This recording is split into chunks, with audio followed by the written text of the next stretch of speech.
ओम नमो नमः। सादर नमस्ते। समस्त देशवासियों को नव वर्ष नव संवत्सर की हार्दिक शुभकामनाएं।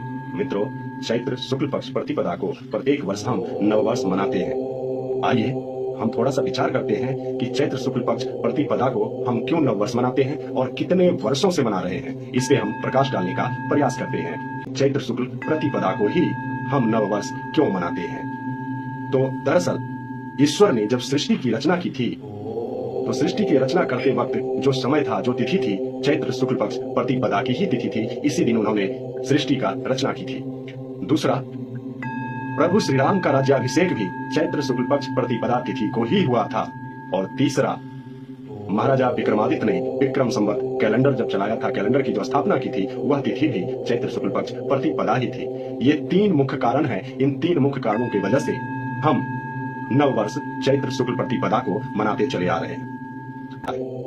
तो यहाँ पर प्रश्न उठता है कि क्या महाराजा विक्रमादित्य से पहले लोग नव वर्ष नहीं मनाते थे? अवश्य मनाते थे। आचार्य चाणक्य हुए, भगवान श्री कृष्ण हुए, भगवान श्री राम हुए, ये सब नव वर्ष क्या नहीं मनाते थे?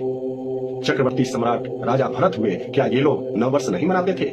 यह सभी लोग नव वर्ष मनाते थे और उनका नव वर्ष मनाने का तिथि चैत्र शुक्ल पक्ष प्रथम प्रतिपदा तिथि ही था।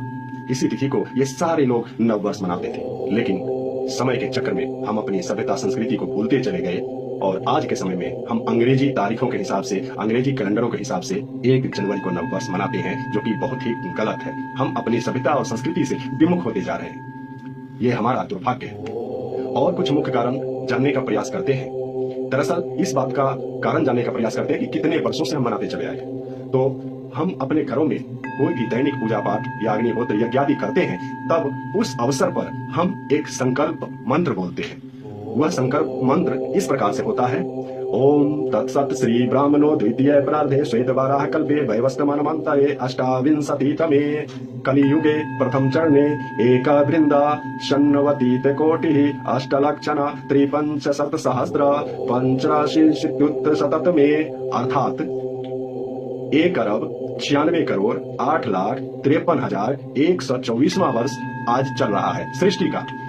अब तक सृष्टि होने से लेकर अब तक 1,96,8,53,124वां वर्ष चल रहा है। इतने दिन, इतने काल, इतने वर्ष सृष्टि के हो गए और यह हम रोज दैनिक पूजा पाठ यज्ञ आदि करते समय इस मंत्र को संकल्प पाठ के रूप में संकल्प लेते हैं और इसमें हर वर्ष एक अंक जुड़ता जाता है और उसी के अनुसार एक वर्ष जुड़ता जाता है, एक वर्ष जुड़ता जाता है इसमें।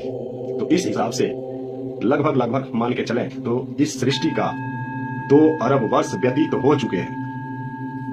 तो यह नव वर्ष भी हम इतने ही वर्षों से मनाते आ रहे हैं। हमारे तमाम पूर्वज, जितने पूर्वज हुए, महापुरुष लोग हुए, वो सब इसी तिथि को नव वर्ष मनाते थे। और कुछ कारण जानते हैं नव वर्ष मनाने का। दरअसल चैत्र मास जो है, इस मास में, इस महीने में प्रकृति पूरी सृष्टि को अपने रंग में रंग लेती है। चारों तरफ हरियाली ही हरियाली हो जाती है। पेड़ पौधे, पुष्प, ये सारे के सारे उपवन, बाग बगीचे, ये सारे खिल जाते हैं। पेड़ों में नए नए कोपल, नए नए पत्तों का सृजन होता है। नए नए सुंदर सुंदर से पुष्प खिले होते हैं। घरों में नए फसल आते हैं, नया नया फसल आता है इस समय, इस माह में।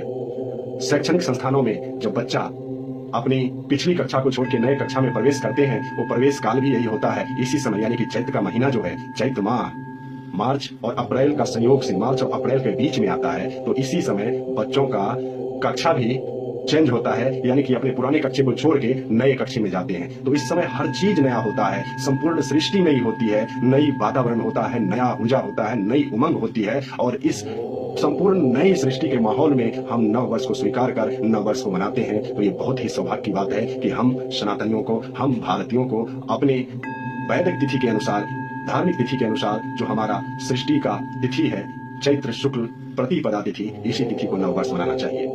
अपनी संस्कृति, अपनी सभ्यता को हमारा स्मरण रखना चाहिए। ये हमारा भाग्य को उदय करने का प्रावधान करता है। इस वजह से हमेशा अपनी सभ्यता और संस्कृति से जुड़ के रहना चाहिए। अपने त्योहारों को खुशी खुशी मनाना चाहिए। इसी के साथ हम आप सभी लोगों से विदा लेते हैं। आपका दिन मंगलमय हो। नव संवत्सर की एक बार फिर से समस्त देशवासियों को ढेर सारी बधाई व शुभकामना। आपका दिन शुभ हो। ओम नमो नमः। सादर नमस्ते।